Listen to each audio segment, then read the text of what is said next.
धुलिवंत बंदर एक मारायचा इथं आम्हाला 3 तारीखचं. नंतर आता लग्न आहे त्याच्यामुळे गाडी आमची स्टॉप करायची आहे. पाड्याला गाडी डायरेक्ट आम्ही हाकलणार. म्हणजे तुम्ही ज्या मध्ये शर्यती होणार आहे त्यामध्ये तुम्ही गाडी नाही असणार. 13 मार्चला लग्न आहे. 13 मार्चला लग्न आहे. आता जवळजवळ 15-16 दिवस राहिले समजा. ते झालं याचं लग्न सगळं कार्य आटोपलं का आम्ही सुरुवात करणार परत नव्याने.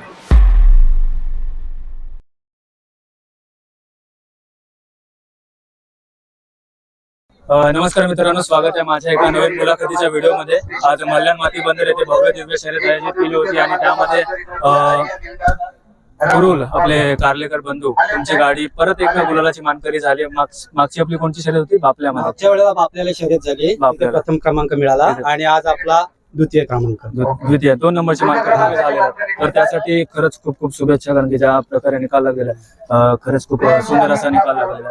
तर काय सांगशील, कारण की मागे 1 नंबरची मानकरी झाला आणि आज 2 नंबरची मानकरी झाला. गुलाल का तसं आपला पाठीपुढे होतच राहणार आहे, पण तुम्ही गुलालाची मानकरी झालातच. तर म्हणजे काय नियोजन बोल किंवा काय तयारी होती आजच्या शर्यतीसाठी? आजच्या शर्यतीची तयारी म्हणजे आज आम्हाला 100% गॅरंटी होती गाडी 1 ते 3 मध्ये बसणार. कारण आमच्या बैलांची तयारी तशी होती, मेहनत तशी होती आमची आणि गॅरंटेड होती आम्हाला 1 ते 3 नंबर मध्ये बसणार. ते चालतच, 1-2 मध्ये फरक पडतोच, पण जसं बैलांनी आम्हाला करून दाखवलं ते आमचं स्वप्न होतं, ते करून दाखवलं बैलांनी फायनलचं. करूनच त्यांनी दाखवलं. येणाऱ्या दिवसामध्ये आपली मानाची शर्यत आहे गुढीपाडव्यानिमित्त, आणि अर्थातच बेलीला एक मोठी शर्यत होणार आहे, बाईकची स्पर्धा होणार आहे. तर या 2 मोठ्या स्पर्धा होणार आहे, तर त्यामध्ये तुझ्या गाडीची म्हणजे तू काय विचार करून उतरवणार आहेस? काय याचं लग्न आहे त्याच्यामुळे आम्ही सहभाग आता एक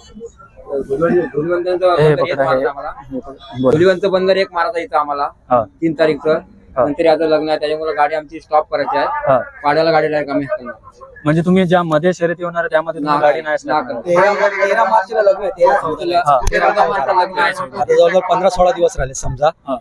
ते झालं याचं लग्न सगळं कार्य आटोपलं का आम्ही सुरुवात करणार परत नव्याने. आजच्या शर्यतीसाठी मी बोलेल की मल्ल्यांचं जे बंदर आहे संपूर्ण नवीन केलेलं होतं. म्हणजे बंदर नव्हतंच मी बोलेल, हे जे बंदर आहे आजचं संपूर्ण नवीन केलेलं होतं.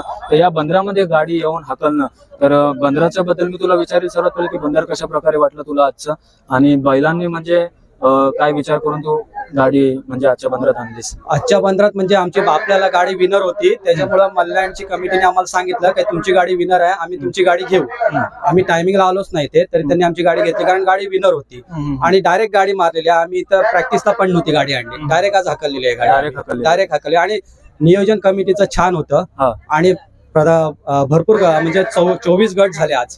24 गट म्हणजे भरपूर, जवळ 260 गाड्या होत्या. 260 गाड्या होत्या. मग बंदर जे नवीन केलेलं त्या बंदराबद्दल तू काय सांगशील? बंदर अगदी छान आहे, भरपूर मेहनत घेऊन बंदर बनवलेलं आहे आणि छान बनवलेलं आहे त्यांनी बंदर, छान बनवलेलं आहे. आणि त्यामध्ये तुम्ही गुलालाची मानकरी झालात. अर्थातच येणाऱ्या दिवसामध्ये 5 शर्यती तरी ते बोलले की इथं होतील म्हणून. तर त्यामध्ये पण मी आशा करतो की तिथे देखील तुम्ही गुलालाचे मानकरी. आता तुम्ही बोललात की आमचं पुढे नियोजन आम्ही पुढे घेणार आहोत, म्हणजे दादाच्या लग्नासाठी, म्हणजे जेव्हा होईल तेव्हा होईल.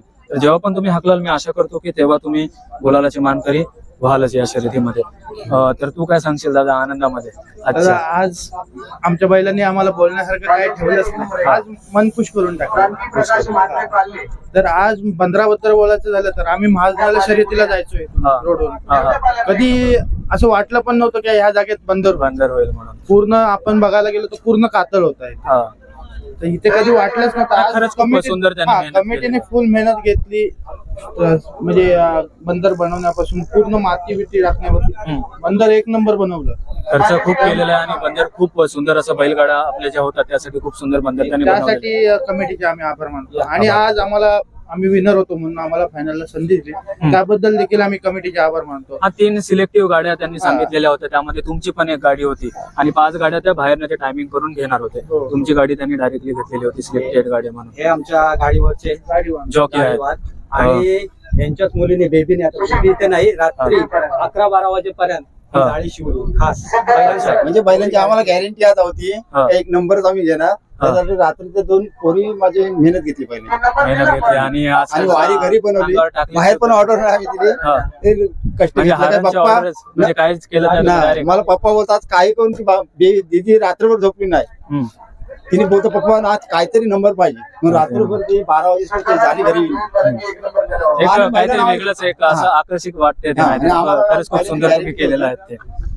मी आशा करतो की येणाऱ्या दिवसामध्ये देखील तुमची गाडी गुलालाची मानकरी जेव्हा बापल्यामध्ये झाली आणि आज झाली मी आशा करेल की गुढीपाडव्याची शर्यत होईल तिथे देखील तुम्ही गुलालाची मानकरी नक्कीच व्हाल. तर खूप खूप शुभेच्छा तुम्हाला त्यासाठी. तू काय सांगशील आजच्या आनंदामध्ये? आज बैलांची सगळी मेहनत तीच करते. धुण्यापासून बैल सकाळी खाणं घालण्यापासून धुण्यापासून सगळं तीच करते. आज पहिले मी करायचो कामानिमित्त, आता आम्हाला म्हणजे मला तरी जमत नाही जास्त. त्यामुळे सकाळी उठल्यापासून बैलांचं खाणं बोला, बैलांचं धुणं, संध्याकाळचं खाणं, अमर काका मॉलिश वगैरे सगळं अमर काका बघतो आणि खाण्यापिण्याचं सगळंही हे बघते. काय सांगशील तू आजच्या आनंदात? आनंदात काय नाही, ते एक स्वप्न होतं आमचं, पूर्ण केलं. पूर्ण केलेलं आहे. फायनलची गाडी हवायची होती आम्हाला. धावली. तर आम्ही 2-3 वर्ष आम्ही फायनल मध्येच धावतोय. हीच जोडी आम्ही फायनल मध्येच धावतोय. फायनल मध्ये आणि येणाऱ्या दिवसामध्ये पण फायनल पण मारलेला आहे. अच्छा. आज आमच्यासोबत आम्हाला चॅलेंज लावणार एक मला बोलायचं नव्हतं पण मी बोलतो. हा. आज भले भले आम्ही जेव्हापासून गाडी हाकलतोय तेव्हापासून आम्हाला चॅलेंज लावत होते, ह्या बंदरात टाकलं पुढल्या बंदरात टाकून दाखव, अजून पुढल्या बंदरात टाकून दाखव. आमच्या बाबू वारकेनी कधी तो वेळ आणून नाही दिली का आम्हाला मान खाली करून त्यांच्या समोर जायला लागलं. पण एक विशेष सांगायचं तर आज आमचे बाबू वारक्या अजून फायनलला पळतात पण त्यांचे बैल दिसत पण नाही. अख्ख्या अलिबाग, मुरुड, परत आपल्या माणगाव तालुक्यात तिन्ही तालुक्यात त्यांचे बैल दिसत पण नाही. चॅलेंज लावणार यांचे आम्हाला. त्यामुळे आम्ही काय नाही, ज्याची त्याची मेहनत आहे, मेहनतीच्या समोर आपण काहीच नाही बोलू शकत. बैलांची खास करून मी बोलतो. ते म्हणून बोलतो. मी तुम्हाला सांगेल की जे पण बैलगाडी मालक असतात सर्वजण मेहनत करत असत. सर्वांची अपेक्षा असते की आमची गुलालाची गाडी म्हणजे गुलालाची मानकरी व्हायलाच पाहिजे. काहीकांचं कधी कधी यश असतं, काहीकांच्या नशिबात कधी कधी नसतं. तर मी बोलेल की जेवढे पण आतापर्यंत फायनल संग्रह झालेले आहेत बोला, सर्वांनीच कुठे ना कुठेतरी आपलं नाव केलेलं आहे. आणि तुम्ही देखील मी अपेक्षा म्हणजे तुम्हाला पण हेच बोलले की तुम्ही पण तुमचं नाव कुठे ना कुठेतरी ठेवाल.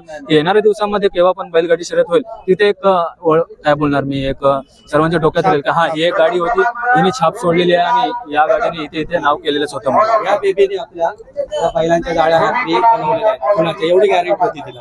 एवढी गॅरंटी होती. तर काय तुला म्हणजे पहिल्यापासून वाटलेलं होतं का आज गाडी गुलालात येणार आहे? हो, वाटलेलं होतं? मला नव्हतं माहिती, माझ्या पप्पांना 100% माहिती होतं की आज फायनलचा गुलाल आहे. रात्री 12 वाजेपर्यंत बनवत होते सगळे घरात.